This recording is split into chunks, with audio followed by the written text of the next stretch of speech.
What to do under COVID? Yeah, I guess we can all do that sort of thing. But I decided I'd resuscitate a project that started over 40 years ago. In those days, I had a Datsun 240Z, which is kind of the people's cheap Ferrari.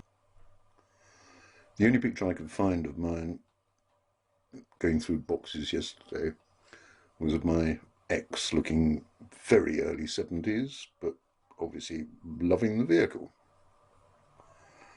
Anyway, I bought a Tamiya model when they came out because it had won the East African Safari several years running and ate Porsches for breakfast, and started making a model. The first thing I started, without even starting the plastic, was the wheels, which I tried to create with my lathe and milling machine, and I did the first wheel, looked terrific, started on the second one and got bored.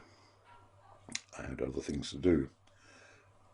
Amongst the other things in those days, I used to make models from scratch for museums and mostly for commercials of vehicles. And again, I tried to find some old photographs. I could only find a few here. So here's a Rover 2000, a Renault, which I had to make so that it assembled itself in front of the camera, and Fiat Autobianchi.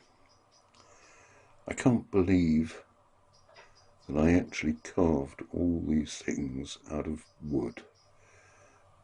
With a lot of sanding and a lot of spraying and a lot of filler. I'm not sure I could actually do it anymore. Anyway, I came across this 240Z, which was completely rebuilt by Paul Tsakmatis in Australia, and thought I need to do something about that. I did a few changes to his wonderfully inspired build, which is so bling, it's terrific. So it's got a racing radiator, different carburetors, and a few other bits and pieces. And you can see what it's going to be like when it finally comes to life. And in order to make this model, these days things are a little bit easier, because we now have 3D software. So I can create bits and pieces to put into my 3D printer. And this 3D printer produces wonderful things.